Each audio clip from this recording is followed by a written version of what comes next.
Oke,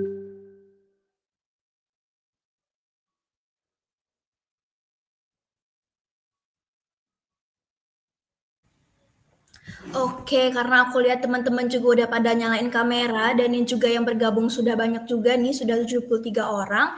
Jadi langsung aja kita mulai acaranya. Assalamualaikum warahmatullahi wabarakatuh. Selamat malam, salam sejahtera untuk kita semua. Shalom, Om Swastiastu, Namo Buddhaya, salam kebajikan. Yang saya hormati, Lead GDGOC Universitas Sriwijaya, Kak Saci beserta jajarannya. Yang saya hormati, pembicara kita yang sangat luar biasa pada hari ini, Kak Fatih Muhammad, dan yang saya banggakan juga kepada seluruh panitia dan peserta yang telah turut berpartisipasi dalam acara ini.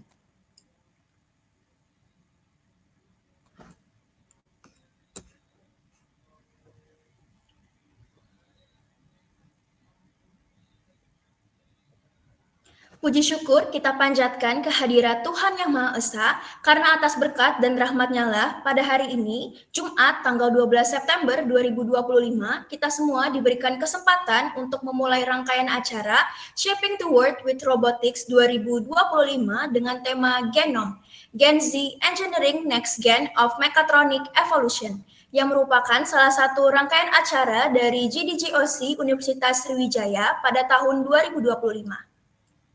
Hari ini kita memasuki rangkaian pertama dari kegiatan kita nih, yaitu sesi seminar Machine Learning pada Internet of Things. Nah, pada sesi kali ini kita akan bersama-sama menyimak materi inspiratif yang akan membuka wawasan tentang bagaimana Machine Learning dapat berpadu dengan teknologi IoT, serta peluang besar yang bisa dikembangkan di era digital saat ini. Tentu saja sesi ini akan menjadi bekal awal yang sangat berharga sebelum kita melangkah ke rangkaian kegiatan berikutnya. Nah, sebelum kita memulai ke seluruh rangkaian kegiatan hari ini, izinkan aku untuk memperkenalkan diri terlebih dahulu nih. Mungkin teman-teman juga udah pada tahu atau udah pada familiar ya. Tapi nggak apa-apa, aku perkenalan diri terlebih dahulu karena seperti kata pepatah, tak kenal maka tak sayang. Perkenalkan, nama aku Fidelity Alvino selaku Master of Ceremony yang akan memandu jalannya acara pada hari ini. Sekali lagi, aku mau ngucapin selamat datang dan selamat mengikuti Day One dari Shaping the World with Robotics 2025. Semoga hari ini menjadi hari yang produktif, menyenangkan, dan penuh pembelajaran untuk kita semua. Selanjutnya, aku juga akan bacain susunan acara pada hari ini. Adapun susunan acaranya sebagai berikut. 1. Pembukaan. 2. Kata sambutan dari College GDGOC Universitas Sriwijaya. 3. Dokumentasi. 4. Pengenalan profil pembicara. 5. Sesi seminar Machine Learning pada Internet of Things. 6. Penyerahan sertifikat. 7. Sesi ice breaking. 8. Sesi reflection and feedback. 9. Penutup. Oke, mungkin sebelum kita ke rangkaian acara berikutnya ya, aku pengen nanya-nanya dulu nih ke teman-teman semua. Seberapa excited sih sebelum kita masuk ke sesi seminar nanti? Mungkin teman-teman boleh reaction atau bisa komen nih di kolom pertanyaan. Seberapa excited kalian untuk memulai acaranya pada hari ini ya?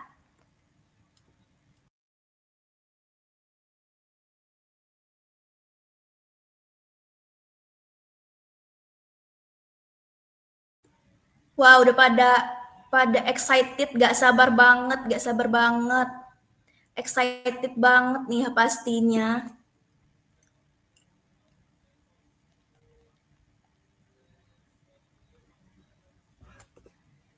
Ada yang ngomong nggak sabar pengen jadi robot nih. Ya pastinya karena sebenarnya kayak sesi seminar ini kan jarang banget ya kalau misalnya yang bahas tentang robot, dan aku juga baru dengar pertama kali nih di GDGOC. Jadi aku juga sebenarnya udah nggak sabar banget untuk mulai sesi seminar, dan juga pastinya besok akan dilanjutkan dengan sesi workshop ya teman-teman. Jadi ya sangat excited sekali lah dengan acara Shaping the World with Robotics ini ya. Oke, langsung aja kita lanjut lagi ke rangkaian acara berikutnya, yaitu kata sambutan dari College GDGOC Universitas Sriwijaya. Kepada Kak Amal, dipersilahkan.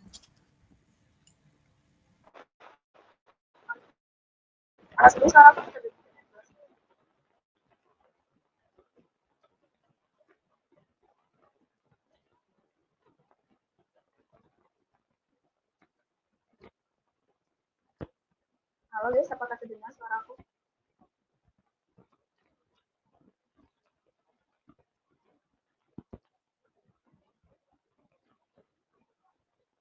Oke, mungkin sekarang apakah udah lebih jelas, guys? Jelas, Kak. Oke, apanya? Oke, aku mau ngucapin selamat malam semuanya. Apa kabar? Semoga baik-baik aja gitu ya. Dan aku juga mau ngucapin selamat berjumpa kembali kepada member dan juga core team GDGOC di event internal kita kali ini pada webinar Saving the World with Robotics. Dan mungkin di tengah-tengah kesibukan gitu ya dan juga kehektikan dari teman-teman apalagi yang semester 7 kayaknya sekarang lagi pada bercabang banget gitu ya pikirannya, kerjaannya, juga mungkin badannya gitu ya. Semuanya tiba-tiba bisa dikerjain gitu dalam satu waktu. Dan aku juga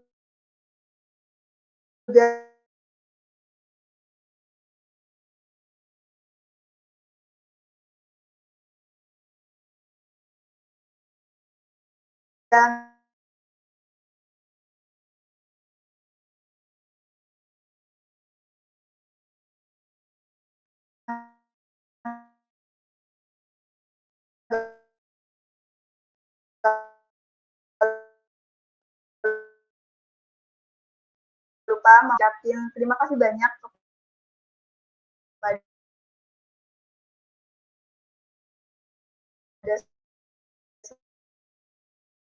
seluruh panitia event pencanakan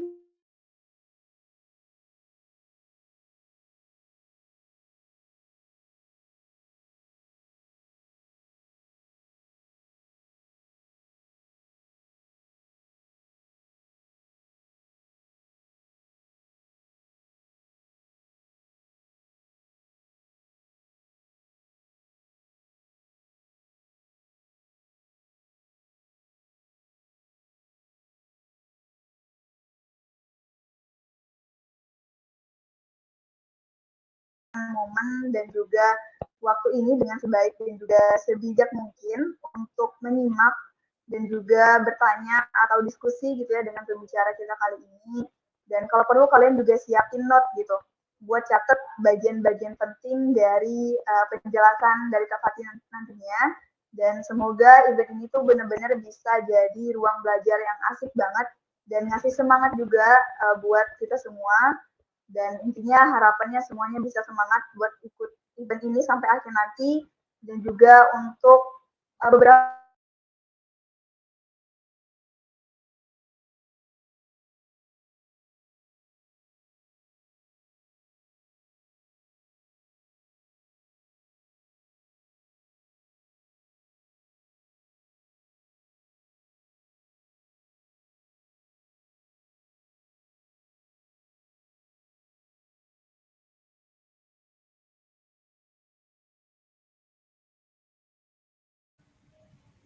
Oke, baik. Terima kasih kepada Kak Amal atas kata sambutannya. Meskipun tadi Kak Amal sempat putus-putus ya, tapi tadi yang aku dengar dari Kak Amal, jangan lupa untuk para peserta untuk take notes ya di sesi seminar pada hari ini. Oke, terima kasih untuk Kak Amal. Sebelum kita melangkah ke sesi berikutnya, mari kita lakukan dokumentasi bersama terlebih dahulu nih teman-teman. Untuk itu, kami mohon kepada seluruh peserta untuk menyalakan kameranya agar momen hari ini bisa terabadikan ya teman-teman. Silakan berikan senyuman dan pose terbaiknya dan juga kepada dokumentator dipersilakan untuk memimpin sesi dokumentasi. Baik. Nah, jadi sebelum untuk dokumentasi, semua yang belum on cam boleh on cam ya sekarang. Nah, jadi di sini kita ada 3 gaya ya teman-teman, yaitu yang pertama itu ada gaya GDG, yang kedua itu gaya formal, yang terakhir itu adalah gaya ambil barang di sekitar. Nah, jadi untuk teman-teman yang belum on cam, boleh ya on cam sekarang.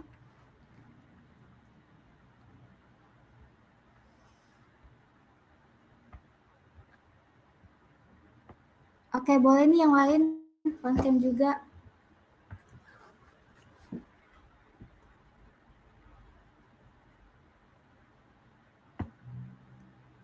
Oke, aku mulai ya dokumentasi sekarang. Nah, jadi yang pertama itu gaya GDG. Boleh ya teman-teman untuk gaya GDG. Oke, aku mulai. 1, 2, 3.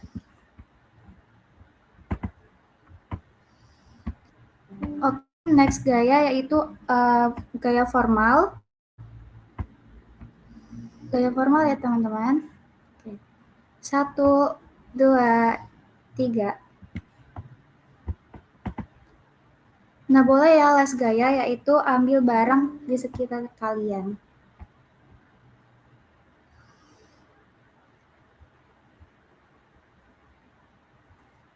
Oke, aku mulai ya. 1, 2, 3. Oke, udah selesai. Makasih ya teman-teman. Oke, terima kasih untuk Putri yang telah memimpin sesi dokumentasi pada hari ini. Selanjutnya, kita akan langsung berlanjut lagi ke pengenalan profil pembicara kita pada malam hari ini. Masuk pada acara inti kita pada hari ini, yaitu sesi seminar yang akan dipaparkan oleh pembicara kita, yaitu Kak Fatih Muhammad. Sebelum masuk ke sesi seminar, yuk kita kenalan dulu dengan pembicara kita pada hari ini. Kak Fatih merupakan seorang mahasiswa jurusan Teknik Elektro Universitas Sriwijaya yang memiliki antusiasme tinggi di bidang teknologi, robotika, dan juga logika. Beliau tergabung dalam klub robotika Universitas Sriwijaya sebagai programmer robot dengan fokus pada pemrograman sistem robot untuk riset maupun kompetisi. Selain itu, beliau juga aktif berbagi ilmu sebagai pembimbing ekskul coding di SMP IT Auladi Semabor serta berperan sebagai Officer of Information System di IEEE Student Branch Universitas Sriwijaya. Dengan pengalaman tersebut ditambah dengan latar belakang prestasinya dalam bidang akademik, Kak Fatih telah berkecimpung dalam dunia teknologi, khususnya pemrograman, sistem informasi, dan juga robotika. Oleh karena itu, pada kesempatan kali ini, Kak Fatih akan membawakan materi yang sangat relevan nih tentunya dengan perkembangan teknologi saat ini, yakni sesi seminar Machine Learning pada Internet of Things. Materi ini tentunya akan membuka wawasan kita tentang bagaimana kecerdasan buatan dapat diintegrasikan dengan teknologi IoT untuk menghadirkan solusi inovatif di era digital. Untuk itu, langsung saja kepada Kak Fatih dipersilakan untuk menyampaikan materinya. Dan teman-teman diharapkan untuk menyimak sesi seminarnya ya.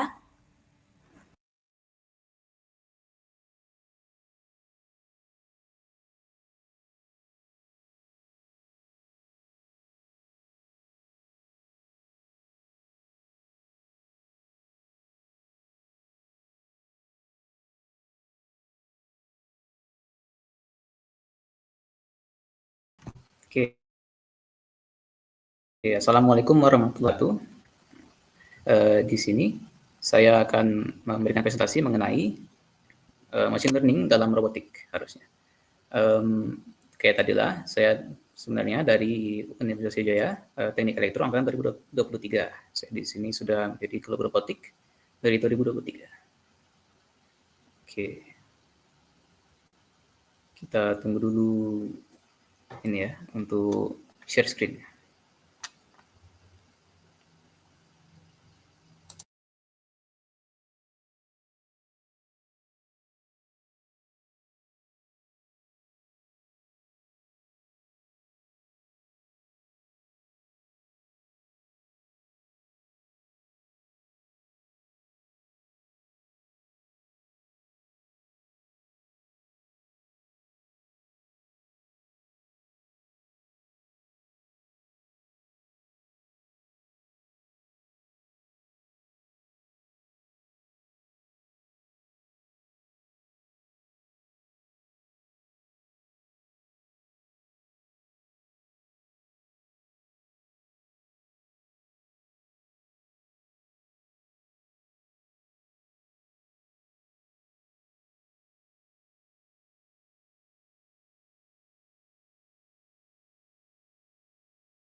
Halo semua, halo Kak Ekal, halo Juwita. Oke,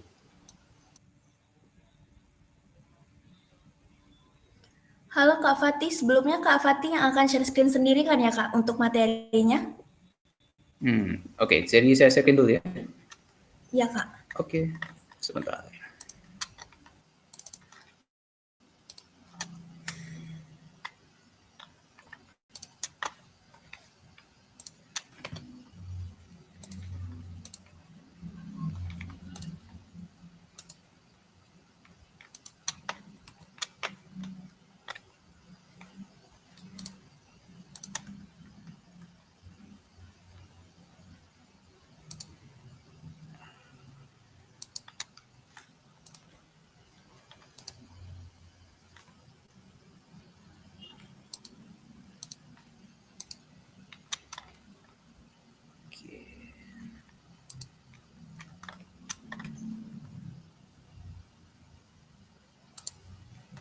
Oke. Assalamualaikum warahmatullahi wabarakatuh yang tadi ya. Oke, di sini saya akan mengajarkan kalian tentang machine learning in robotics. Tapi sebelumnya ada yang tahu nggak? Coba kakak dulu, tanya dulu. Apa arti robotik? Apa arti sebuah robot itu? Ada yang tahu nggak? Sebelum kita masuk dalam materi kita ya. Coba raise dulu, siapa yang tahu arti dari sebuah robot?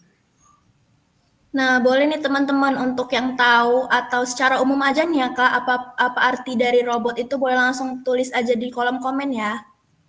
Robot itu mesin, oke. Ada yang lain nggak selain mesin?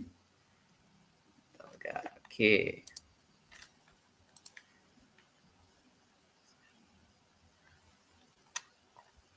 Mesin dapat bergerak. Sistem yang bisa gerak, jadi kan manusia.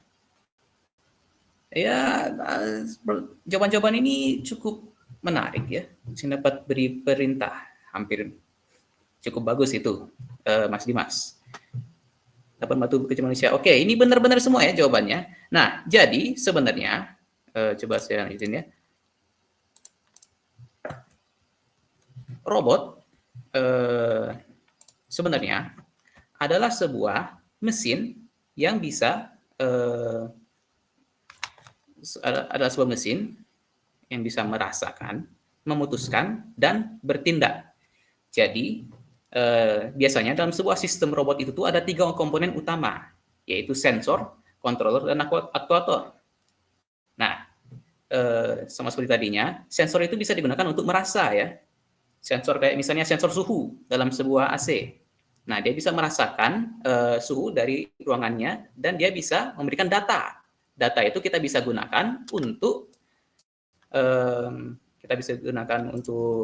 kayak mengontrol suhu dari ruangan kayak AC ya. Nah, sesudah itu kita punya namanya controller. Controller itu tuh kita bisa gunakan untuk mengolah data yang kita dapatkan dari sebuah sensor. Nah, jadi misalnya kita dapat data dari sensor suhu kita 28 Celcius, tapi kita mau suhunya adalah 25. Dengan itu kita mau mengolah suhunya jika lebih dari 25, maka kita akan menaikkan kipas dari AC. Nah, cara kita bisa menaikkan kipas untuk AC itu adalah dengan menggunakan aktuator, yaitu sebuah alat yang bisa menggerakkan objek lah dalam robot, kayak misalnya motor, kayak yang bergerak-gerak itu ya. Kayak misalnya servo dalam servo ini ya, dalam robot ini. Nah, oke, coba aku kasih satu contoh sistem robot yang sederhana ya. Arm robot kayak gini ya. Nah, dalam arm robot itu, coba kita kasih fungsi dulu arm robot ini ya. Coba kita buat arm robot ini berfungsi untuk memindahkan barang dari sebuah konveyor ke sebuah kotak. Untuk melakukan fungsi ini, robot arm perlu sebuah perasa ya. Itu adalah sensor itu kan. Supaya dia itu bisa mengetahui bahwa ada barang yang masuk ke dalam konveyor. Nah, untuk melakukan fungsi ini kita bisa menggunakan kayak sensor jarak ya, atau sensor cahaya, atau sensor warna ya kan. Nah, pas kita sudah dapatkan data bahwa ada barang dalam konveyor, kita akan menggunakan controller untuk mengasih tahu sebuah aktuator untuk bergerak. untuk menggerakkan arm robot ini ke barang tersebut dan mengangkatnya. Setelah diangkat, dia akan menaruhkan ke dalam box. Jadi itu ya, ada 3 ya. Ada sensor, controller, dan aktuator. Itu dasar dari sebuah robot. Nah, jadi seperti itu ya. Lanjut kita ke machine learning. Nah, aku pasti yakin kalau kalian sudah tahu machine learning itu apa pada dasarnya ya. Tapi machine learning itu adalah sebuah sistem yang dapat mengenali pola-pola dari sebuah media. Di mana untuk sistem ini dapat mengenali pola-pola tersebut, kita perlu latih dahulu dengan menggunakan sebuah dataset. Ya kan?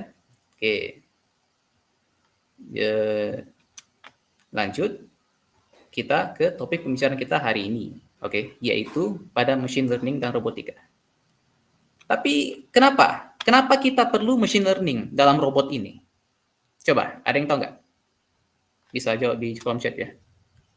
Kenapa kita perlu machine learning dalam robot? Misalnya yang ini sudah sempurna, ya kan? Sistemnya.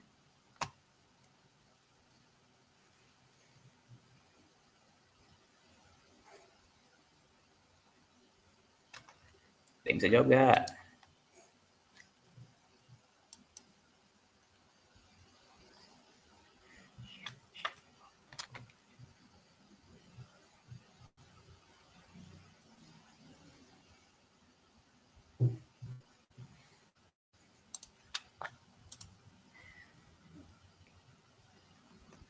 Oke, kayaknya karena gak ada yang jawab, coba kakak aja yang jawab ya.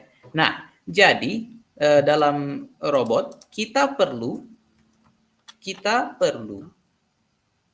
sebuah machine learning jika kondisi yang kita berikan adalah kompleks. Oke. Coba kita balik lagi ke sistem robot arm yang tadi ya, di mana robot yang akan memindahkan barang dari konveyor ke sebuah kotak. Coba kita atur aturannya. Coba kita atur lagi fungsinya, di mana robot arm ini hanya akan memindahkan barang tersebut jika barang yang lewat di konveyor berbentuk kotak dan berwarna biru. Mungkin jika barang yang lewat tidak terganggu oleh lingkungannya, sistem ini akan bekerja dengan baik. Tetapi, jika ada objek yang agak aneh, misalnya bentuknya berubah karena gangguan fisik, ya kan? Jadi misalnya dari kotak berubah ke bulat misalnya karena dia terhantam-hantam dalam konveyornya. Atau warnanya berubah karena karat ataupun ketutupan oleh objek lain atau permukaannya transparan maupun reflektif, maka sistem ini akan susah untuk merespons karena kan kita sudah ngoding dia untuk mengenali jika itu kotak dan biru, kita akan menaruhnya dalam kotak. Tapi misalnya dia sudah kayak sedikit aja berbeda dengan apa yang kita perintahkan ke dia, walaupun itu harusnya benar, dia nggak akan tahu karena itulah yang codingan kita. Codingan kita sudah pas di situ saja, pas di satu saja. Itulah mengapa sistem kita akan susah merespons. Dalam kasus-kasus seperti ini, sensor sederhana seringkali kurang akurat dalam mendeteksi keberadaan maupun posisi objek. Nah, dalam situasi ini kita perlu machine learning supaya robot ini bisa beradaptasi dan bekerja baik jika dihadapi dengan lingkungan yang kompleks ataupun bervariasi, ya kan? Nah, oke, lanjut. Tapi kayak mana? Coba, kayak mana kita bisa mengimplementasikan sebuah machine learning ke dalam sebuah robot? Oke, kita lanjut. Nah, perception. Pertama, yaitu adalah perception. Jadi perception itu tuh adalah sebuah cara robot agar dia bisa tahu lingkungan yang dikerjakan oleh dia. Di mana dia itu bisa menggunakan sensor, tapi bukan sensor kayak robot biasa ya, sensor seperti kamera, lidar, ataupun sensor fusion. Nah, salah satu sensor yang paling banyak digunakan dalam membuat robot yang punya machine learning, kita punya adalah kamera. Nah, dalam kamera ini kan kita bisa lihat dia itu menggunakan bounding boxes untuk melabelkan objek-objek yang ditangkap oleh kamera. Di sini kan kita lihat ada kotak cyan untuk mobil, kita punya kotak hijau untuk stoplight, kita punya ungu untuk manusia, dan kuning untuk bus. Nah, dalam mengenali objek-objek ini, kita bisa menggunakan banyak aplikasi. Nah, dalam robotik ini kami biasanya menggunakan RoboFlow.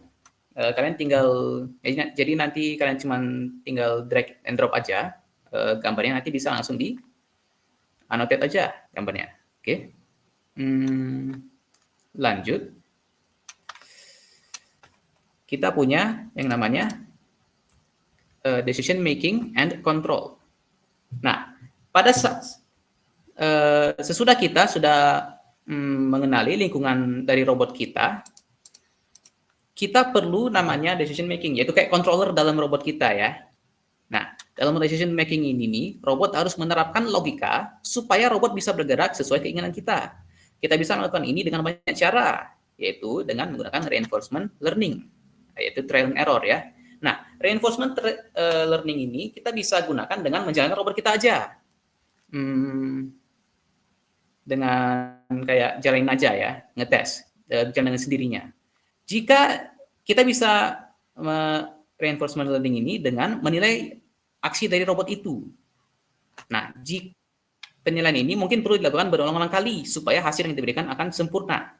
Jadi misalnya dalam contoh kita yaitu dengan robotik alam. Jika ia mendeteksi sebuah barang dan menaruh barang tersebut ke dalam kotak yang salah, maka kita akan menandakan bahwa hal itu salah. Maka setelah itu robot akan beradaptasi dan mencoba untuk menghindari keputusan tersebut. Nah, di sini kan kita bisa lihat ada lagi contoh reinforcement learning, tapi di sini dia dilakukan secara digital dalam sebuah simulasi fisik. Nah, oke. Lanjut. Sesudah kita membahas tentang hal penting dalam mengintegrasikan machine learning ke robot, kita akan lanjut ke aplikasi dari machine learning dalam robot. Pertama, yaitu autonomous vehicles. Di sini kita bisa lihat autonomous vehicles yang saya contohkan adalah Tesla. Kalian pasti tahu semua kan Tesla kan? Ya, salah satu brand yang memimpin dalam bidang autonomous vehicles ya. Setelah itu kita lanjut, kita punya industrial robots. Di sini kita lihat arm robotnya itu sedang membangun sebuah arsitektural. Jadi dia tuh membangun sebuah kota dari sebuah file model yang dimiliki oleh komputer di sini. Nah, lanjut kita punya healthcare robots. Healthcare robots ini contoh yang saya gunakan adalah robot Da Vinci. Robot Da Vinci ini dia bisa melakukan proses operasi secara otomatis. Sampai sekarang belum ada error yang bersifat fatal ketika ini diterapkan kepada pasien-pasien sampai sekarang. Setelah lanjut kita punya service robots. Service robots ini kita bisa anggap sebagai kayak terapis kita. Orang-orang yang bisa memberikan kita kayak orang yang bisa memberikan kita informasi mengenai diri kita sendiri ya.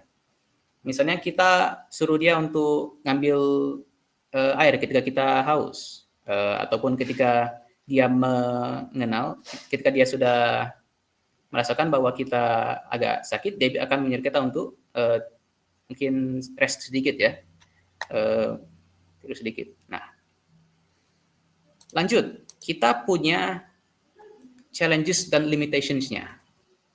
Atau, salah ya.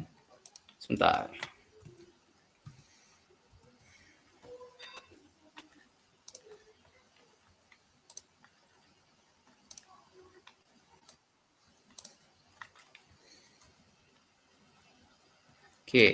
Lanjut kita punya challenges and limitations-nya. Apa itu Kak Haikal?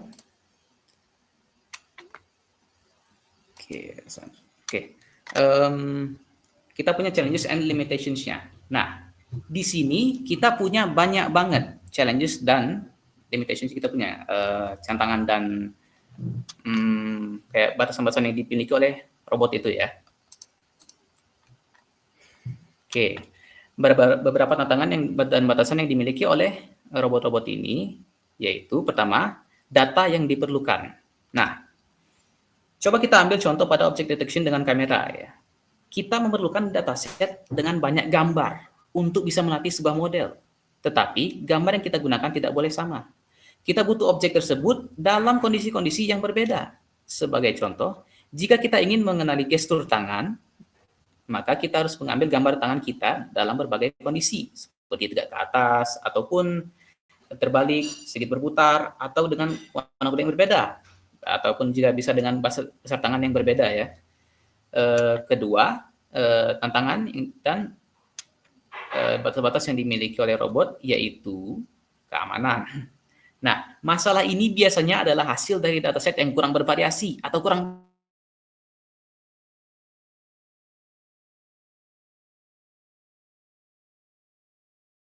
dalam pathfinding-nya. Ketika error di salah satu robot ini, kemudian robot kedua lanjut error, yang ketiga langsung lanjut error, setelah itu tiba-tiba macet semua jalan ini. Atau mungkin ketika seorang mengurangi jalan, atau mungkin pada saat robot operasi yang tiba-tiba error pada saat kerja. Itu masalah-masalah keamanan yang bisa terjadi pada saat di robot. Sesudah itu kita punya generalization beyond training data. Nah, ini nih masalahnya tuh ketika kita sudah latih robot untuk suatu fungsi yang tidak bisa kita terapkan ke bidang yang lain. Contohnya seperti robot arm pemilih barang kita yang tadi ya, langsung masuk ke box itu. Nah, ketika kita menerapkan robot itu ke misalnya robot arm untuk membangun sebuah mobil. Nah, itu tidak bisa kita terapkan ke situ kan? Karena kita sudah latih robot arm kita untuk memilah objek, untuk masukin dia ke dalam box. Nah, terakhir kita punya masalah etika ya. Tahulah kalian tentang masalah etika. Kayak robot mau mengambil segala pekerjaan-pekerjaan kita ya di masa depan. Atau mungkin bisa saja tentang masalah bias yang terdapat dalam sebuah persepsi robot. Oke, sebelumnya kalian coba kakak mau tanya, kalian mikir gak robot-robot ini akan mengganti pekerjaan kita pada saat di masa depan?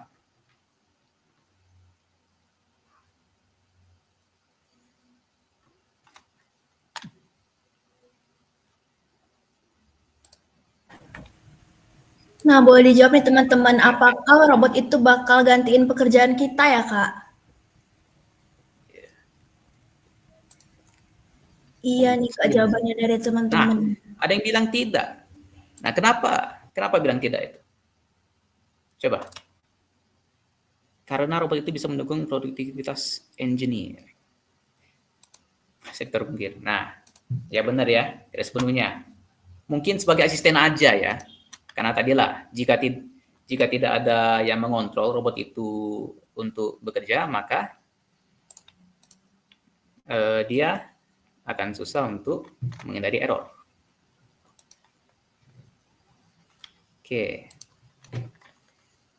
Nah, jadi mungkin machine learning dalam robot itu memiliki kemampuan yang lebih bagus daripada robot yang biasa. Tetapi ia juga memiliki masalah-masalah yang cukup besar.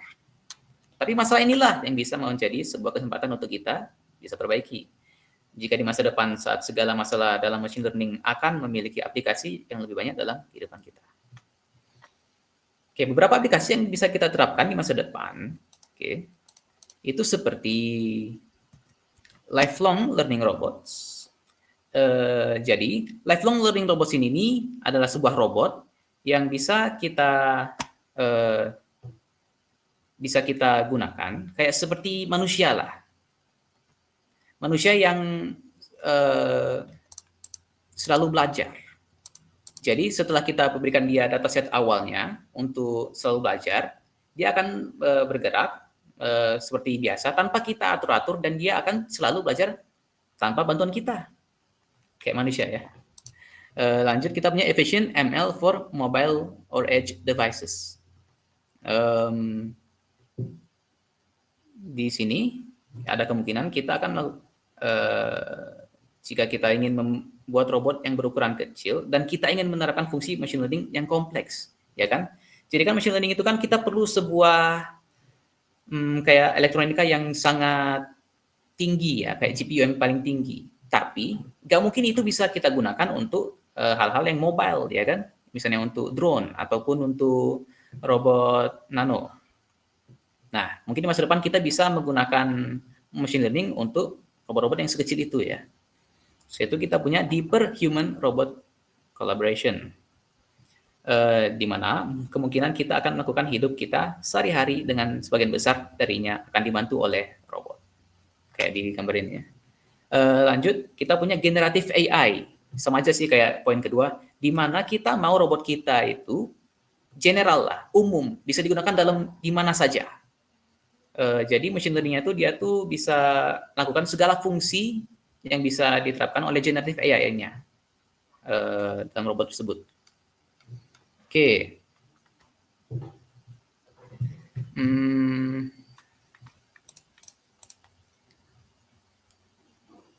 Oke. Nah, jadi kita bisa simpulkan aja ya untuk presentasi ini, di mana ML itu tuh bisa membuat robot kita menjadi lebih cerdas, tapi pasti akan memiliki berbagai kayak macam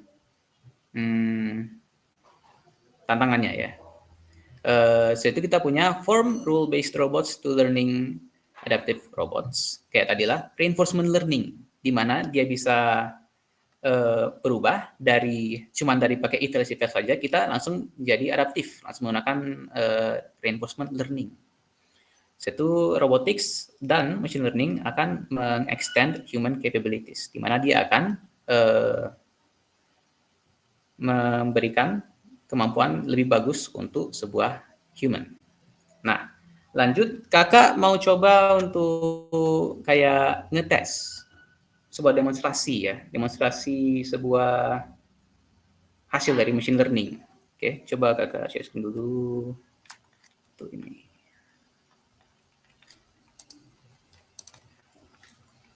Sebentar ya, kita keluarin dulu aplikasinya.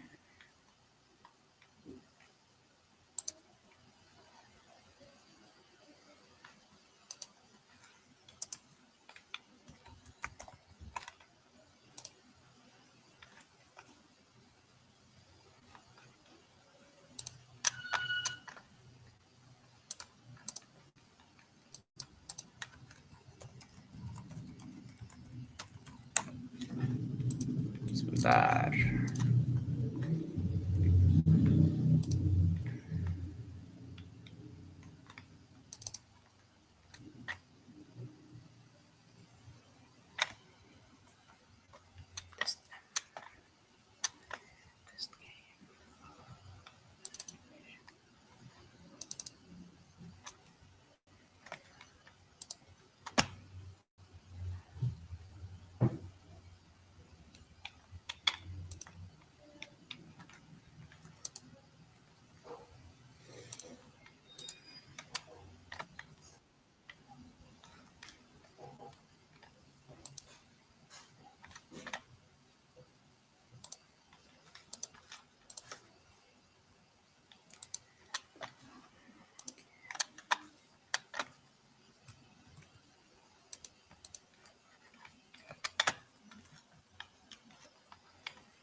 Nah, ini.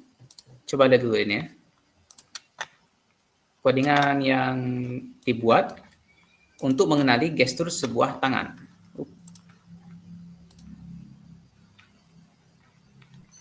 Oke.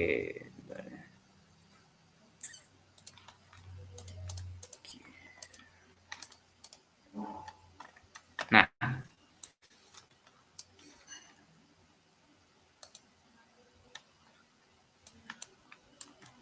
kalau masalah ini, sebentar ya.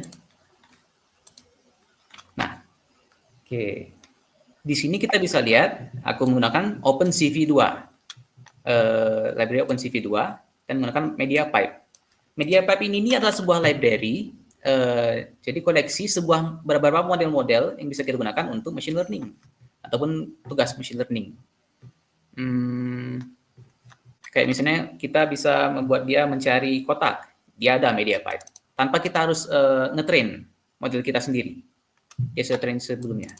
Nah, di sini kita bisa lihat video capture, dia mengambil kamera, setelah itu kita bisa mengecek ID-ID dari tipsnya, dari ujung jari kita. Setelah itu kita membuat codingan ketika dia adalah sebuah fist, open palm, pointing, thumbs up, atau peace. Nah, coba dites dulu ya.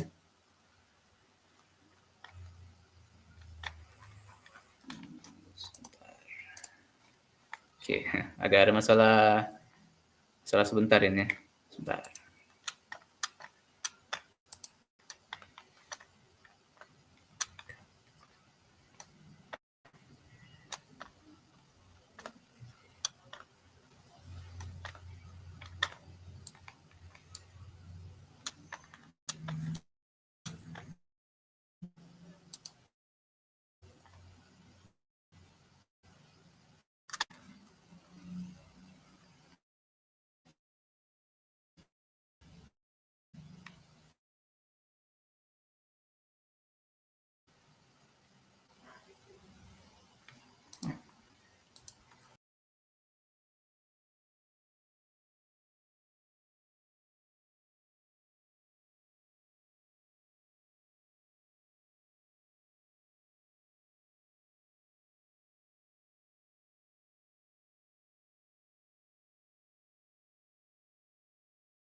Masalah ini teknikal ya. Coba saya share screen dulu.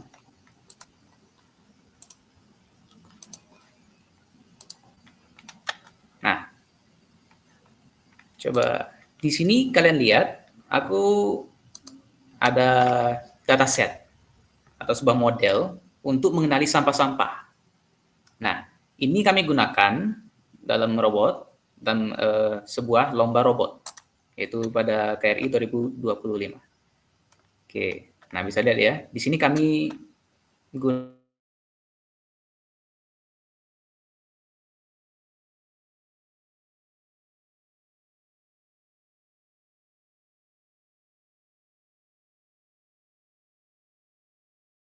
Nah, kita bisa lihat banyak-banyak foto ya. Nah, dari segala foto ini kita bisa mengetrain data itu dengan memberikan label-label pada objek-objek di kameranya ya. Di sini kita bisa lihat kita punya daun basah atau daun kering, kertas putih, kertas koran, botol plastik, lembaran plastik warna, kertas warna, logam non ferro ataupun lembaran plastik putih. Nah, di sini kita perlu ngetrain banyak data kan. Nah, kan ini ada 2. Tapi sebenarnya bukan 50 di sini. Totalnya kami ada 1831 total objek yang perlu kami train. Dan training ini kami gunakan, kami lakukan secara manual ya. Jadi misalnya saya hapus ini, saya delete ini ya. Cara supaya kita bisa untuk mengetrain data ini atau melabel objek-objeknya, yaitu dengan menggunakan bounding box tool ya, seperti ini. Tapi ini kan agak kurang ya. Jadi kita bisa menggunakan namanya smart polygon, di mana kita bisa membuat dia langsung mengecek mana objeknya, kayak gini ya. Smart polygon seperti ini.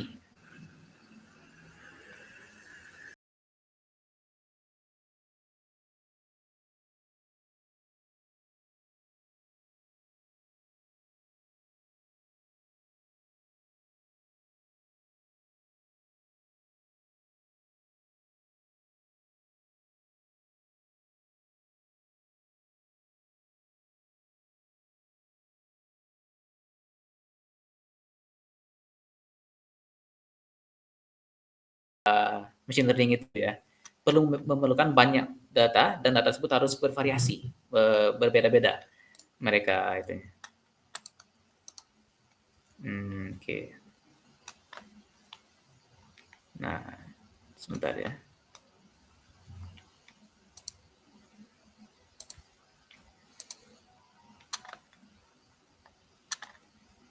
Oke. Ini salah satu contoh misalnya kita mau menerapkan ke robot ya.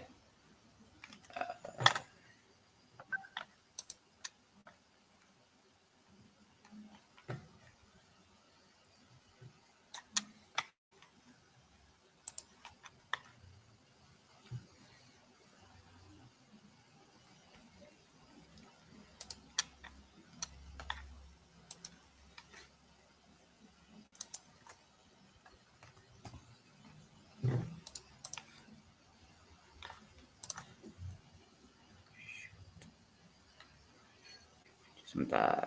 Bentar ya.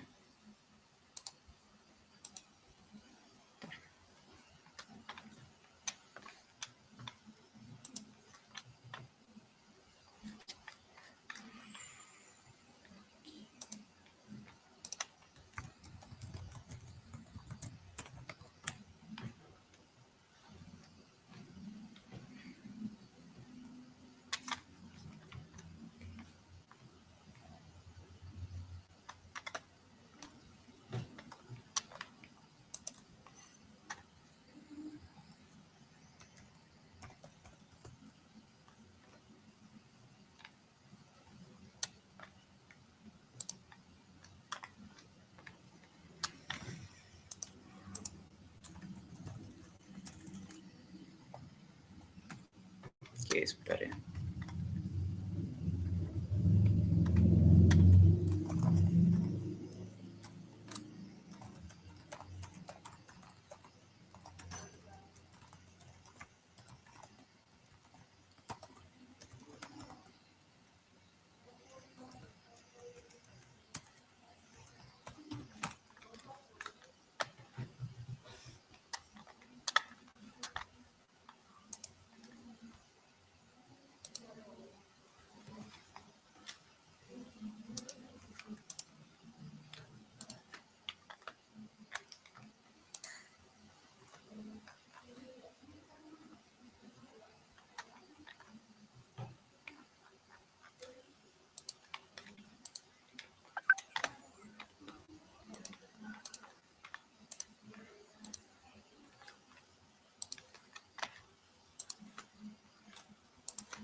Oke, nah dari tadi saya ngetes ini kemarin sudah saya tes bekerja. Nanti ketika kita sudah ngeranin codingan ini, dia akan menunjukkan kamera kita, situ dia akan melihat bahwa tangan kita akan memberikan gestur-gesturnya. Tapi sepertinya codingannya ini agak aneh ya, di mana dia langsung hilang library-nya. OpenCV 2-nya nggak ketemu dan MediaPipe-nya nggak ketemu. Oke, coba aku jelasin aja ya codingan ini. Nah, di sini kita buat sebuah variabel namanya cap atau capture ya, di mana OpenCV2 itu mengcapture sebuah image dari video kita. Lanjut, kita punya empty hands, di mana dia itu tuh akan memberikan model dari model machine learning-nya ke kameranya. Jadi dia tuh kayak ngelihat mana tangan-tangan dari video capture-nya ini. Setelah itu lanjut kita membuat kayak objek untuk hands-nya. Setelah itu kita baru di draw kayak apa bounding box-nya atau skeleton-nya. Di sini kita bisa lihat ada fungsi get gesture dengan hand landmarks. Nah, di sini kita punya tips IDs ya. Tips IDs ini jadi dalam media pipe ini yang digunakan library nanti ada kayak beberapa titik-titik dari tangan kita. Kayak di sini titik 1, ini 2, ini 3. Nah, 4, 8, 12, 16, dan 20 ini dia tuh adalah titik-titik dari ujung dari jari kita. Kayak ini adalah yang keempat, ini 8, ini 12, ini 16, ini 20. Nah, dari titik-titik inilah kita bisa mengetahui jika dia tuh lebih ke atas dari sebelumnya, jadi misalnya ini kan 4, lebih kecil daripada landmark tips ID yang kurang 1, X-nya ya, posisi X-nya, maka dia akan dibilang sebagai ke atas. Ke atas. Jadi misalnya ini ke atas, dia akan memberikan 1. Finger stop-nya akan diberikan 1. Jika kita kayak gini, nanti finger stop-nya akan jadi 0. Nah, dari itulah kita dia tuh bisa tahu bahwa kita akan dia bisa tahu gestur-gestur dari tangan kita. Antara dia itu adalah fist, open palm, pointing, thumbs up, atau peace. Kayak gitu. Ini tadi fungsi dari kode kita. Nah, lanjut kita adalah di looping utamanya.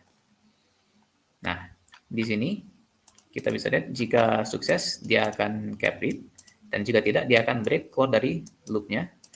Lanjut kita punya image-nya, yaitu CV2, flip frame 1, di mana dia nanti nge-flip frame kita. Lanjut kita punya RGB-nya, ngubah ke RGB, results, hence diproses RGB-nya, value-nya. Lanjut kita punya gestur, no hand. Ini nih dia tuh kayak fungsi default-nya. Jadi jika dia tidak bisa mengenali apa itu, jika dia tidak melihat apakah ada sebuah hand apa tidak, dia akan no hand. Tapi jika dia melihat hand, dia akan langsung mengganti. Jadi ini, ya kan? Di sini kan, gesturnya diubah.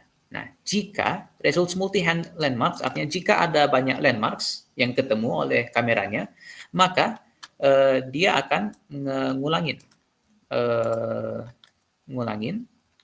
hand landmarks in results multi-hand landmarks. Jadi dia akan ngulangin berapa banyak landmark-landmark yang diterimanya. Misalnya ada 2 ini aja, jadi dia akan ngulangin secara 2 kali aja. Nah, jadi pas dia ketemu landmark-nya, dia akan draw landmark-nya pada kamera kita. Situ dia akan membuat gesturnya dengan menggunakan get gesture tadi ya, yang ini. Situ dia akan membuat gesturnya sebagai landmark-nya. Kita dengan return ini ya, fist, open palm, pointing, atau thumbs up. Situ kita punya put text image f gesture. Jadi kita cuma nge-draw image di depan. Situ di show image-nya. Situ jika kita memencet Q, dia akan pergi. Dan akan dirilis capture-nya dan CV2 akan menghasilkan segala Windows. Coba saya benarkan dulu ya ini codingan kenapa hilang library-nya. Sebentar ya.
Oke, kayaknya aku kurang bisa ya nunjukin hasilnya, misalnya gunain laptop aku sendiri. Tapi bisa kita lihat di sini.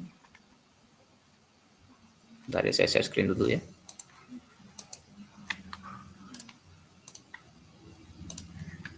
Nah, kita bisa lihat di sini hasilnya akan seperti ini dia.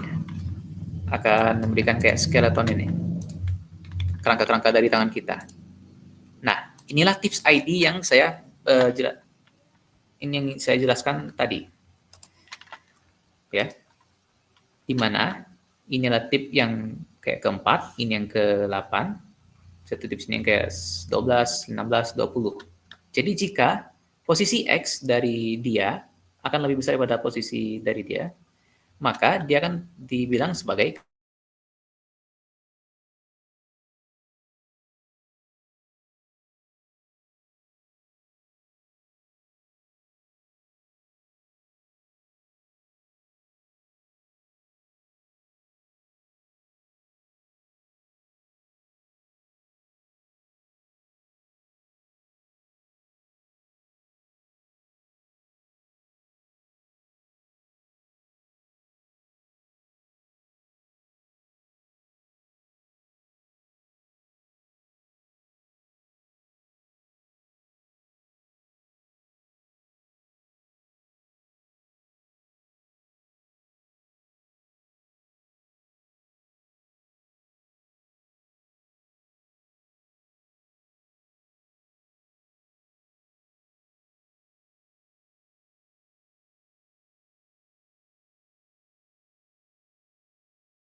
agak aneh ya errornya codingannya. Padahal itu adalah salah satu main topik yang mau saya jelasin codingan itu, tapi tiba-tiba harus. Maaf ya, ini agak technical difficulties.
Nah, tadi kan di video tadi kan kelihatan kayak rangka-rangka dari tangannya ya.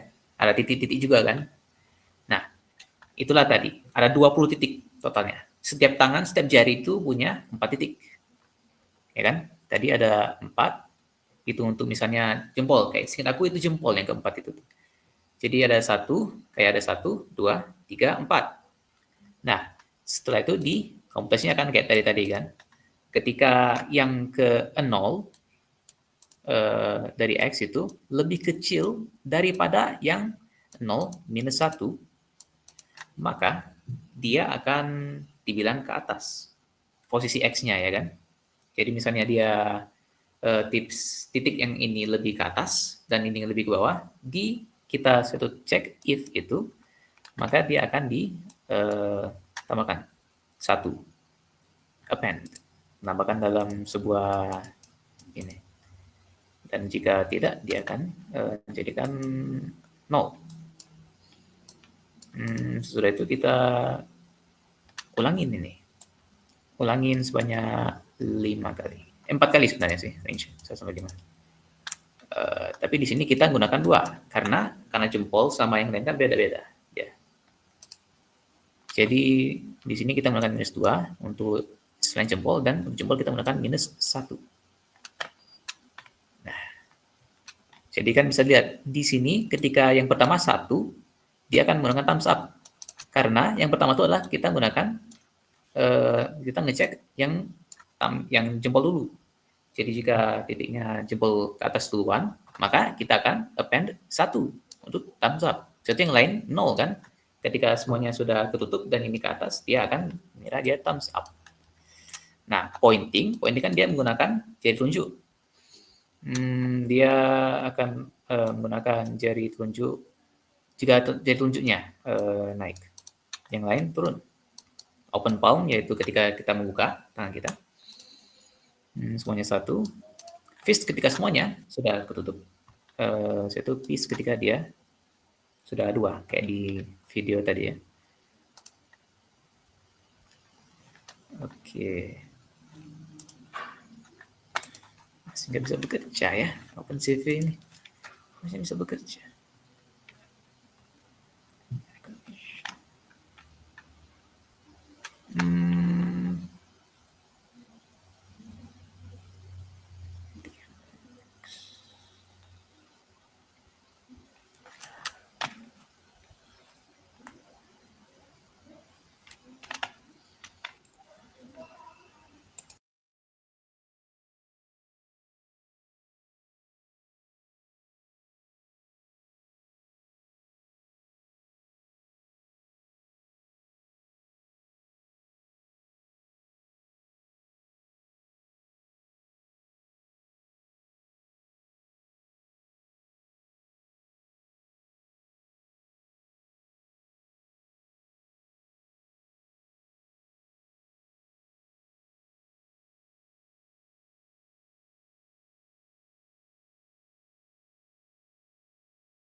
Ya, kayaknya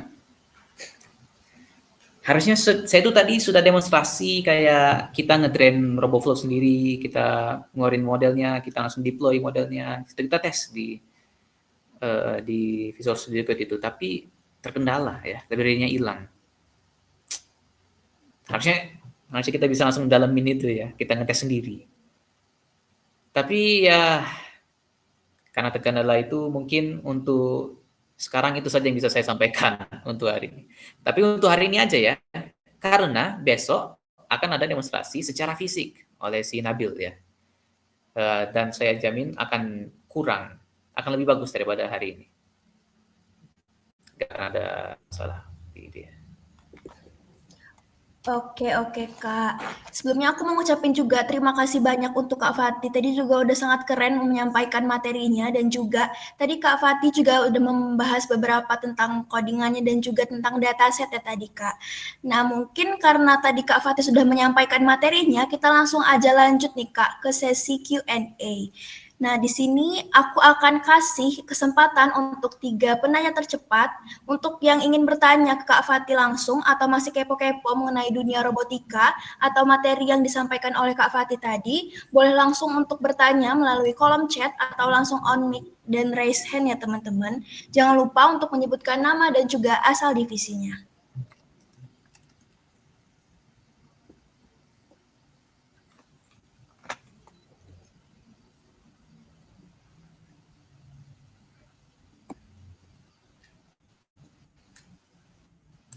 Ayo.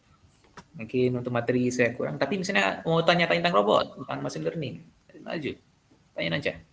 Iya, boleh banget nih nanya untuk teman-teman yang masih kepo atau ada pengetahuan umum yang belum tahu nih tentang robotika, boleh langsung ditanyain aja ke Kak Fatihnya. Iya, misalnya bukan terkait dengan materi yang dijalin hari ini, bisa tanya aja, nggak apa-apa.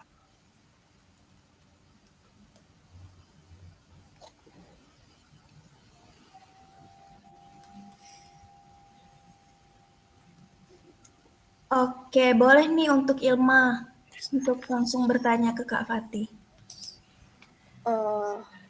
Suara aku masuk nggak ya? Aman nggak? Aman. Oke, lanjut. Oke, mungkin aku mau nanya ke Kak Fatih tentang mungkin di luar di dalam ML juga bagaimana sih cara ngebedain robot yang benar-benar cerdas sama ML dengan yang ML yang hanya otomatis aja gitu Kak karena aturan. Itu gimana Kak? Gimana ya Kak cara bedainnya? Terima kasih Oke. Kak. Oke, sama-sama. Coba itu kita tampung dulu aja ya. Bagus itu. Coba lanjut ke Aditya pertanyaannya.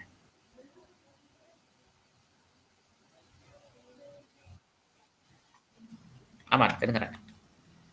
Oke. Aku izin tanya Mas Fatih ya. Pertanyaanku sebenarnya lebih ke regulation ya gitu. Karena aku tadi kepincut sama salah satu chat gitu dari Rizky yang bilang gitu bisa tapi kepentok regulasi gitu. Nah aku mau tahu in terms of IoT gitu penerapan machine learning ataupun penerapan ya LLM ataupun chat ya bisa dibilang knowledge base lah gitu atau ground truth di mesin gitu. Ada nggak sih di zaman ini kayak regulasi gitu atau yang membatasi agar robot ini dibatasi lah pergerakannya. Jadi nggak bersifat independen tapi mendukung efektivitas atau produktivitas dari seorang engineer gitu. Apakah mungkin kalau yang aku dengar itu kayak GDPR ya kalau yang dari Euro gitu. Tapi mungkin kayak ada nggak gitu peraturannya untuk saat ini atau emang masih belum ada gitu. Dan dari sudut Mas Fatih sendiri as part of the engineer yang langsung berkaitan dengan IoT juga gitu. Gimana sih dari Mas Fatih gitu untuk ngebatasin gitu pergerakan robotik ini supaya ya bisa bilang nggak terlalu independen dan masih butuh human loop lah atau human interaction gitu. Itu sih kalau dari aku. Thank you Mas Fatih. Oke. Tadi pertanyaannya kenapa bukan. Pertanyaan itu tadi ini cara actually dua sih Mas. Ya, ada Jadi dua tadi. apakah ya ada regulasi kah gitu yang ngebatas independensi untuk robot ini bisa bergerak? Terus juga kalau dari Mas Fatih sendiri gimana sih caranya ngebatasin seberapa jauh pemahaman atau independensi robot ini gitu atau sistem IoT ini gitu untuk nanti bisa dipakai engineer gitu Mas. Oke, itu sip. Itu termasuk 2-3 pertanyaan. Sudah apa kita nunggu satu lagi pertanyaan? Aku sih boleh misalnya satu lagi pertanyaan. Boleh di satu lagi nih Kak, yang kalau ada yang ingin bertanya lagi ke Kak Fatih. Jadi kita genapkan di 3 pertanyaan ya Kak. Oke.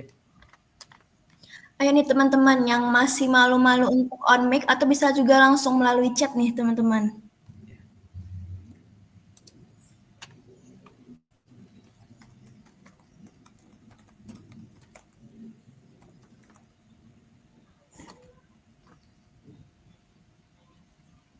Oke, coba untuk Ilma itu aku minta penjelasan kayak antara robot yang otomatis sama yang lebih cerdas kayak gitu.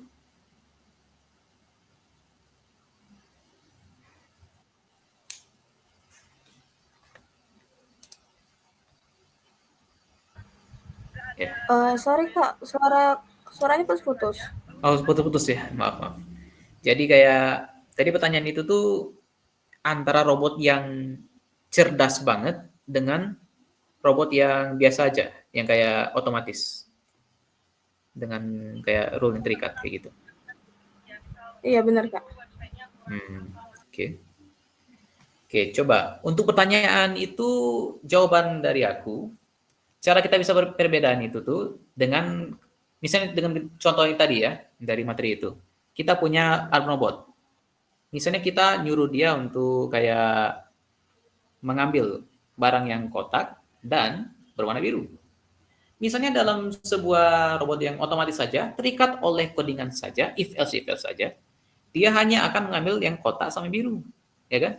Tapi misalnya dalam proses, ketika dia sudah kayak penyok sedikit dari konveyornya, sesudah itu birunya hilang sedikit karena karat, maka robot itu akan melaksanakan codingannya saja kan? Jika itu kan karatan, jadi nggak biru itu, dipikir oleh robotnya. Itu kan nggak kotak, jadi aku nggak akan ngambil ini, aku nggak akan pindahkan barang ini ke situ. Tapi harusnya dipindahin. Nah, jika perbedaannya tuh dengan yang kita sudah machine learning, sudah kayak cerdas lah, kita akan training dia data-data dari banyak banget dataset, gambar-gambar dari objek kita mau ambil. Jadi kayak biru sama kotak. Tapi bukan biru kotak aja. Banyak gambar ini kan tadi sudah saya jelaskan, harus berbeda-beda antara gambar ini. Jadi kan ada misalnya kotak itu tuh gak kotak bener. Tapi mungkin kotak sedikit penyok lah, apa sedikit sedikit lebih bulat sedikit misalnya, kena ya. Intinya yang kita mau masukkan ke dalam dataset kita yang berhubungan dengan tujuan kita. Jadi kayak banyak faktor-faktor, banyak variasi kita mau berikan kepada dataset itu. Itu sudah jelas belum? Apa masih mau ditanya lagi? Kalau dari aku sendiri udah jelas sih Kak. Terima kasih Kak Fatih. Oke. Ada yang nggak mau dijanggal? Masih janggal di pikiran mereka tentang dari penjelasannya.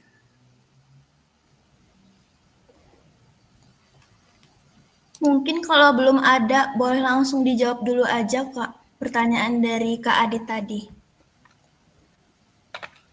Oke, lanjut kita ke pertanyaan Kak Adit. Nah, untuk pertanyaan Kak Adit ini, saya sih kurang tahu ya, kalau misalnya tentang hukum untuk pembuatan robot, ya keamanan robot ya. Tapi untuk pertanyaan keduanya itu tuh, saya pikir robot ini nggak akan pernah bisa aman jika kita membiarkannya sendiri, eksplor sendiri. Menurut saya, kita harus secara sengaja, misalnya sampai di situ, sampai robot bisa berjalan sendiri, kita harus sengaja membatasi robot itu sendiri dalam codingan kita. Jadi kita harus sengaja ngebatasin kecerdasan dia, sengaja ngebatasin kayak kemampuan dia untuk ya belajar. Kalau misalnya nggak ada regulasi. Gimana Kak Adit?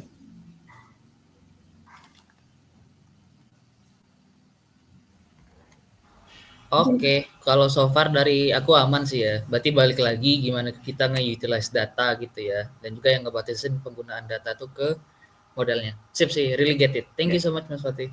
Oke, sama-sama. Oke, tadi kan. Oke, terima kasih banyak untuk Kak Ilma dan juga Kak Adit yang sudah bertanya tadi. Mungkin untuk pasin di 3 pertanyaan nih Kak, aku sendiri aja yang langsung sebagai MC. Itu Maulana ada itu? Karena ada Maulana nih yang mau bertanya. Boleh langsung untuk Maul, langsung on mic aja. Oke, terima kasih Kak Fidel atas kesempatannya. Mungkin izin Kak Fatih, mungkin ini pertanyaan saya ini mungkin cenderung ke machine learning ya Kak. Jadi saya tuh sebelumnya udah pernah ngulik-ngulik sedikit terkait machine learning. Nah, saya tuh sempat tahu kayak menentukan pattern dari dataset itu ada 2 cara Kak, yaitu supervised learning sama unsupervised learning. Nah, untuk supervised sendiri itu saya tahu kalau misalnya kita nyari pattern dari data itu udah tahu dari label yang dikasih. Nah, semisal unsupervised itu gimana ya Kak cara kita menemuin pattern tanpa adanya label dari dataset tersebut? Oke, sip. Pertanyaannya bagus itu. Nah, menurut sepengetahuan saya ya, di dalam robotik ini nih kami nggak terlalu mendalamin machine learning. Sebenarnya kami tuh cuman ngetrain data. Setelah kami ngetrain data, kami dapat modelnya kan, setelah itu kami masukkan ke dalam robot kita. Setelah itu kami kasih kondisi, jika itu adalah misalnya sampah kertas, kami ambil, misalnya sampah plastik, kami buang. Tapi misalnya untuk menjawab pertanyaan itu, untuk preambul dulu ya, kayak konteks. Sebuah machine learning, jika dikatakan supervised learning, itu tuh kita tuh mengasih label. Kita tuh pertama-tama kita sudah punya kayak target atau label untuk sebuah dataset lah.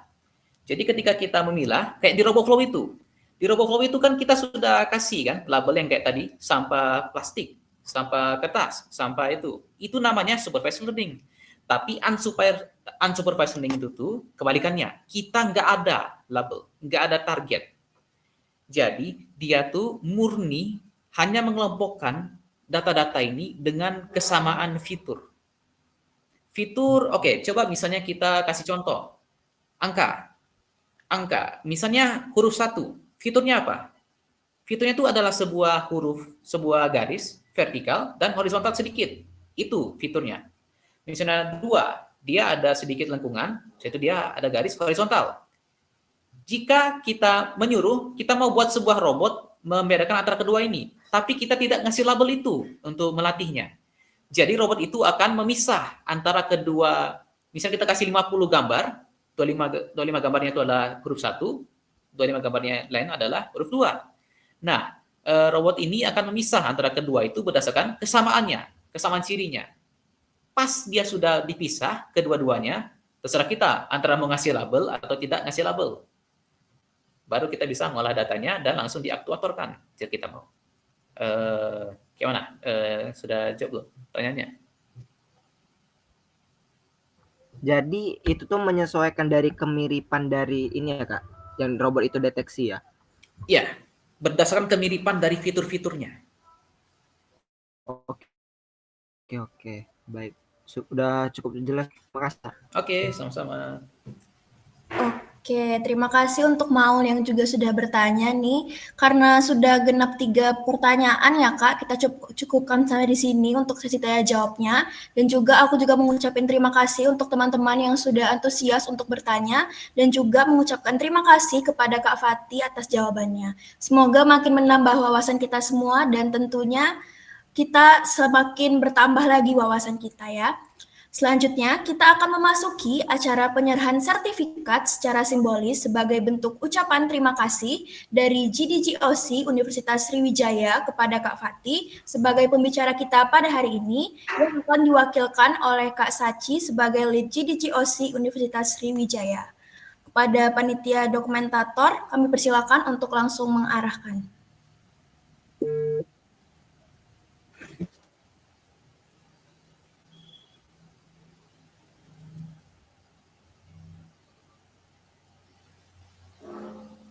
Maaf, saya ulangi untuk penyerahan sertifikat akan dipilih oleh Kak Amal sebagai Kolit dari GDGOC Universitas Sriwijaya. Pada panitia dokumentator boleh langsung untuk mengarahkan sesi penyerahan sertifikat.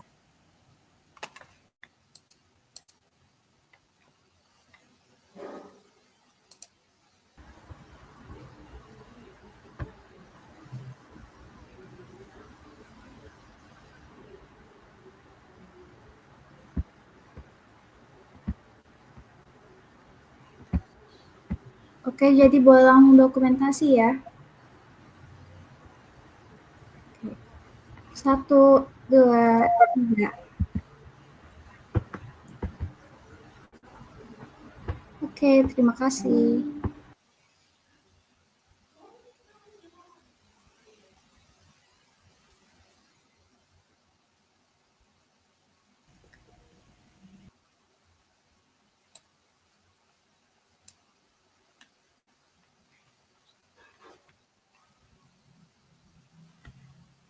Izin Kak, itu mute Kak, suaranya Kak. Oh iya, maaf. Jadi mungkin boleh kita ulangi lagi sesi dokumentasi ya Putri. Kita akan langsung dilanjutkan dengan sekalian share screen sertifnya. Mungkin boleh dibantu untuk Wahyu untuk share screen sertifnya.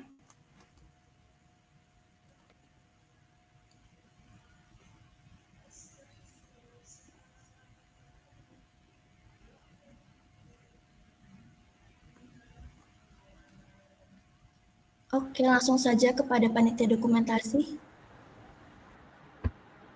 Oke, boleh aku ulangin ya. Oke. 1, 2, 3. Oke, terima kasih.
Oke, aku panggilin dulu nih Kak Imanya. Kak Ima.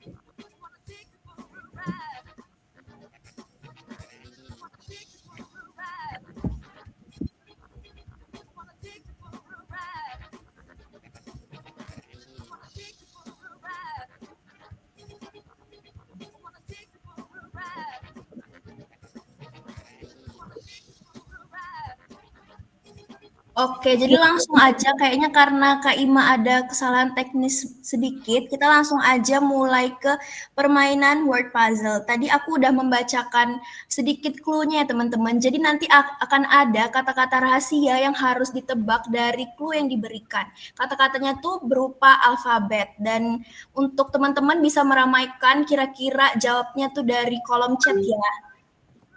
Oke. Jadi langsung kita mulai aja nih Kak Wahyu untuk di next slide-nya.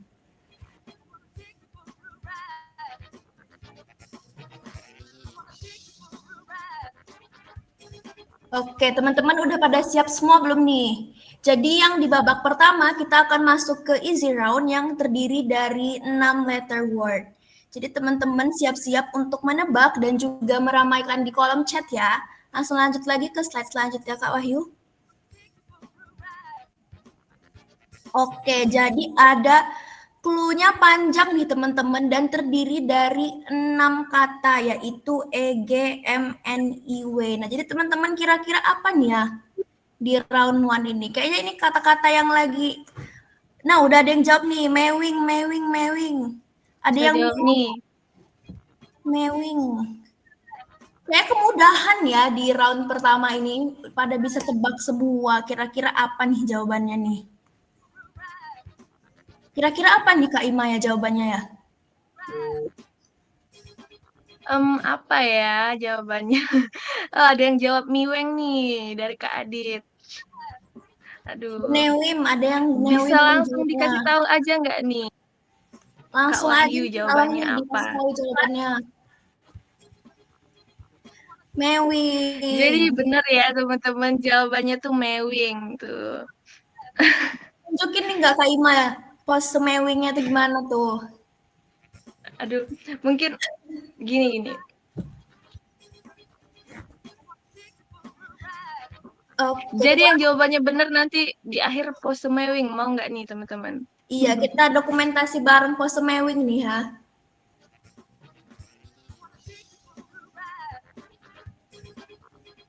Oke, lanjut. Ada ronde kedua.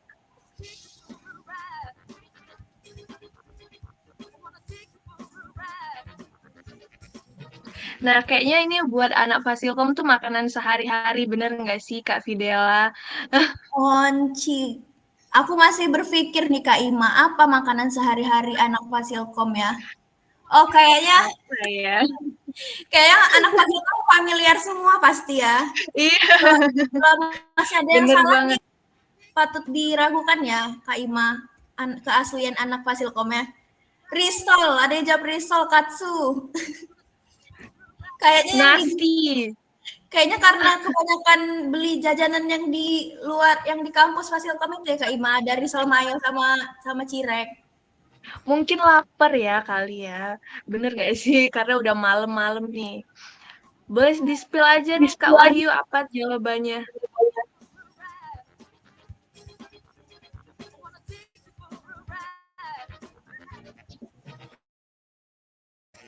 Oke, jadi bener banget. Jawabannya tuh coding ya. Jadi yang salah jawabnya nih sangat diragukan keaslian sebagai anak Fasilkomnya. Oke, boleh dilanjut lagi nih Kak Wahyu untuk pertanyaan selanjutnya, clue selanjutnya.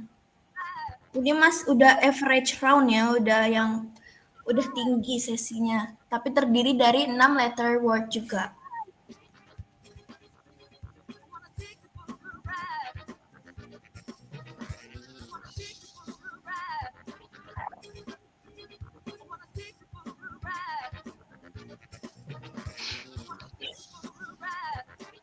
Nah, Aduh, clue-nya ada yang jadi Victoria's Secret, ada juga yang jadi TensorFlow.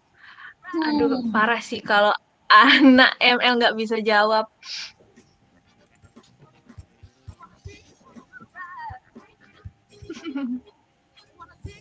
ODLSME. Apa nih teman-teman jawabannya? Models. Model T1 kali ya. Pempek.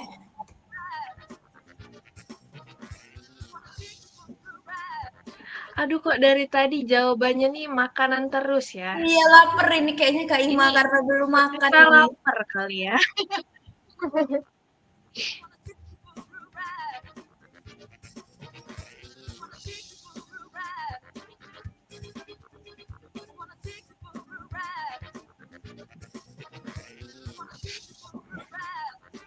Langsung aja di-spill nih Kak Wahyu, apa ya kira-kira jawabannya? Karena makanan semua tadi di option di kolom chat jadinya ikut lapar nih MC-nya nih.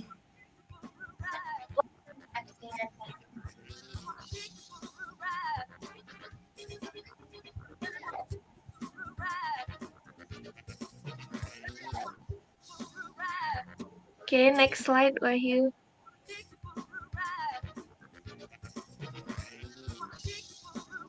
Nah, jawabannya belum Waduh, ke-spill ya. udah masuk. Iya, Apa nih jawabannya jadi Kak Wahyu nih udah pada masuk telepon nih? ronde yang agak sulit nih.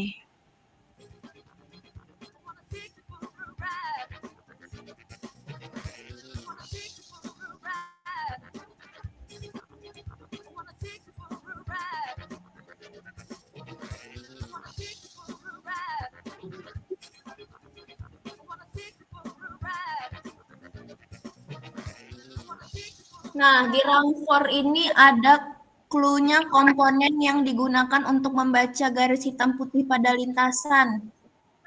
Apa nih teman-teman? N-Rose. Rose itu member Blackpink nggak sih? Oh iya, member Blackpink ya Kak. Rose Blackpink. Rina Nose, ada yang jawab Rina Nose. Aduh. Bener. Kak Muti bener banget tuh, sensor.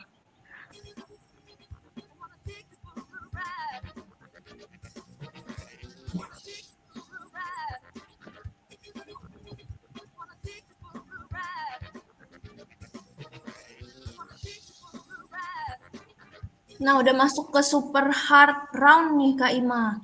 Yang terdiri dari 15 letter word. Langsung aja kita lihat. Tukang nyuruh-nyuruh atau Wow. signatur clue-nya. Apa nih ya? Ayo, siapa yang bisa jawab? Yang bisa jawab dikasih Apa apa nih ya? Kak Ima? Ini super hard banget sih. Iya bener. Oh, Oke, udah ada Kak Nabil nih yang jawab. Yang jawab bener ya Kak Nabil ya. Iya, kayaknya ini beneran anak robotik banget sih. Ya nggak sih?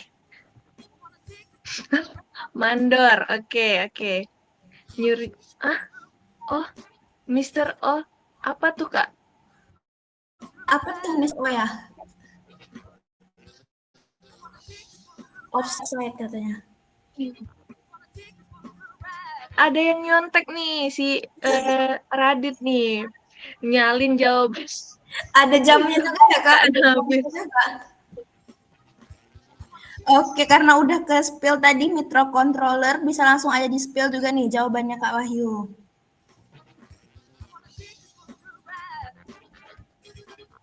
Oke, bener banget Kak Nabil jawabannya microcontroller. Oke, langsung aja. Ini terakhir ya Kak dari games ice breaking kita. Iya, bener banget nih. Ini yang ekstrim banget nih. Nah, jadi clue-nya itu girl group K-pop yang tapi sekarang tuh lagi punya cabang nih di Senayan. Apa nih? Salah satu anggota DPR sih, member barunya. Oh, Teman-teman pastinya harusnya tahu sih yang lagi viral baru-baru ini nih.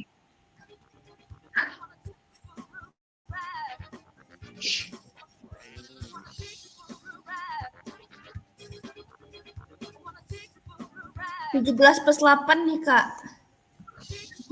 Aduh. Duh, agak ngeri ya Kak kalau bahas-bahas politik ya. Iya bener. Nih kata Kak Mut, Sahroni Oni. Sahreoni.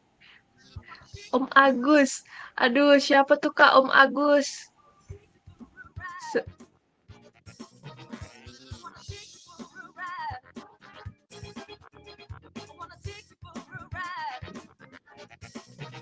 Yang lagunya lagi viral di TikTok, guys. Yang G. Kalau yang jawabannya bener, disuruh nyanyi lagu G nanti.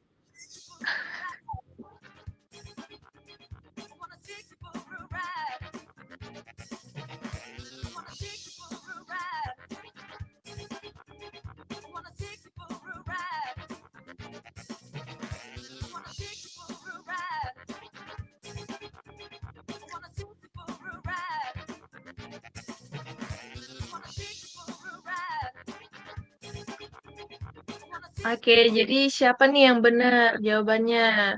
Ada Ilma, ada Senia. Ini disuruh nyanyi mau nggak nih Ilma sama Senia?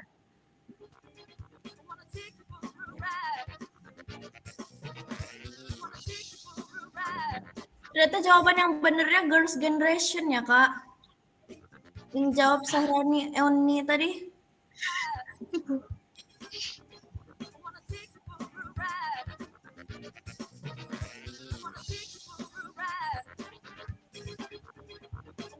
Oke.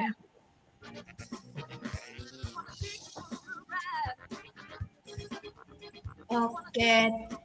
Aku mau ngucapin terima kasih banyak juga untuk Ima yang telah menemani sesi ice breaking malam ini nih, dan juga aku mau ngucapin terima kasih untuk yang udah jawab benar dan juga untuk yang udah meramaikan kolom chat ya dengan jawaban yang ada yang lapar, ada yang masalah isu terkini, ada yang kocak lah pokoknya. Aku mau ngucapin terima kasih banyak untuk teman-teman, dan juga untuk Wahyu mungkin boleh di unshare screen lagi.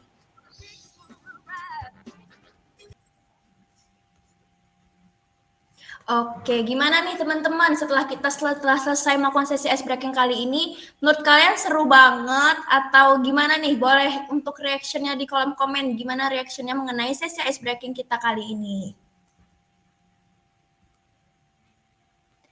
Seru. Nah, untuk teman-teman yang ngomong seru nih sesi ice breaking hari ini, kita besok juga akan ada keseruan yang lebih seru lagi. Tentunya besok juga ada sesi ice breaking yang lebih seru lagi. Dan untuk teman-teman yang udah RSVP untuk workshop besok, ditunggu kehadirannya ya teman-teman. Nah, karena kita tadi sudah melakukan sesi ice breaking nih, selanjutnya kita akan lanjut lagi ke sesi reflection and feedback. Dan pada sesi ini kita akan menggunakan Padlet sebagai media untuk menuliskan kesan, pesan, serta masukan dari teman-teman semua. Dan nantinya panitia akan membagikan link Padletnya di kolom chat, dan juga teman-teman boleh langsung silakan diakses dan langsung diisi ya. Nah, feedback teman-teman ini tentunya sangat berharga nih untuk perbaikan dan pengembangan kegiatan kita ke depannya. Jadi boleh untuk panitia, boleh langsung di-share nih link Padletnya.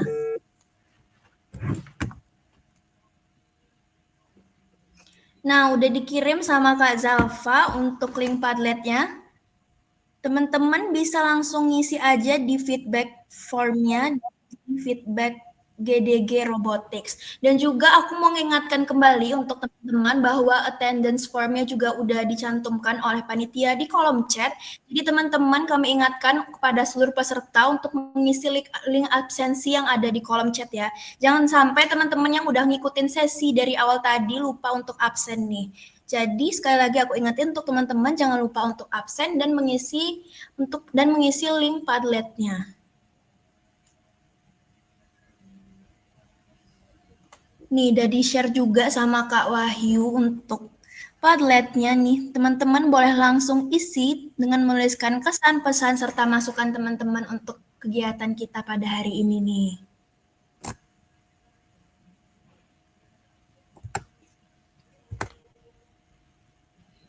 Nih, aku bacain beberapa ya dari Hopeful Kiwi, seru sekali, seru banget, mau tiap hari belajar robot. Nah, kayaknya harus masuk jurusan robot ya, semoga kedepannya di Indonesia ada jurusan robotika. Tapi kayaknya udah ada deh ya kalau untuk penjurusannya.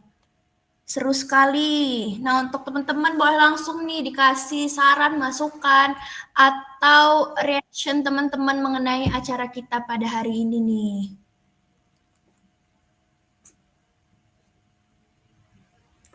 Kata Kak Nabil kurang menantang nih. Nah, besok kita pastinya sangat menantang karena kita akan ada sesi demonstrasi secara langsung juga ya untuk buat robotnya. Jadi untuk yang udah RSVP keseruannya besok ya teman-teman.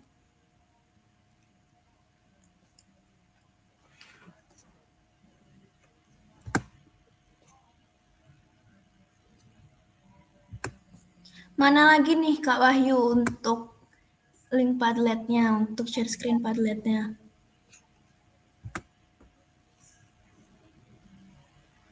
Seru-seru. Mau bikin robot sekelas Transformer. Nah, semoga kedepannya bisa ya untuk buat robot sekelas Transformer.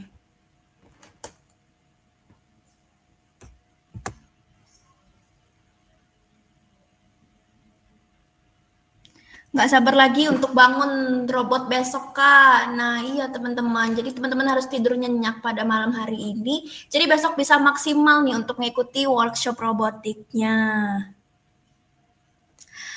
Oke, jadi teman-teman karena udah ada beberapa yang aku baca-bacain ya. Jadi teman-teman untuk selanjutnya bisa langsung aja di copy link yang dikirim oleh Kak Zalfa tadi di kolom chat atau nanti akan dikirimkan di grup pesertanya. Jadi teman-teman bisa langsung mengisi feedback form melalui Padlet dan juga teman-teman bisa langsung mengisi attendance form yang ada di kolom chat ini. Oke.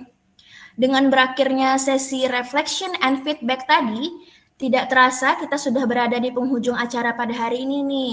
Nah, tentunya kami mengucapkan terima kasih yang sebesar-besarnya kepada Kak Fati yang telah membagikan ilmunya di acara Shaping the World with Robotics di Day One ini dengan sangat luar biasa. Dan kami juga berterima kasih kepada seluruh peserta yang telah meluangkan waktunya hadir dan mengikuti rangkaian acara hingga selesai. Dan juga sebelum acara ini ditutup, kami ingin mengingatkan kembali nih bahwa di hari Sabtu besok ini pada tanggal 13 September masih akan ada dilaksanakan rangkaian kegiatan Day 2 secara offline. Dan pada hari kedua esok hari itu, para peserta akan berkesempatan untuk mengikuti 3 sesi workshop menarik, kemudian dilanjutkan dengan mini challenge bersama tim, serta ditutup dengan presentasi dan demonstrasi robot. Dan tentunya teman-teman akan langsung mengikuti workshop praktik untuk menerapkan ilmu yang sudah dipelajari pada hari ini. Jadi untuk teman-teman yang sudah RSVP, diusahakan untuk akan datang ya, dan juga karena acaranya ini akan lebih interaktif dan pastinya juga untuk sayang untuk dilewatkan. Dan juga akhir kata saya selaku pembawa acara dan mewakili segenap panitia serta semua pihak yang telah mendukung suksesnya acara ini, memohon maaf apabila ada perkataan atau perbuatan yang kurang berkenan di hati kalian semua dan juga selama acara ini berlangsung. Saya Fidela Tertia Alvino selaku Master of Ceremony pamit undur diri. Sampai jumpa lagi di Day 2 Shaping the World with Robotics. Wassalamualaikum warahmatullahi wabarakatuh.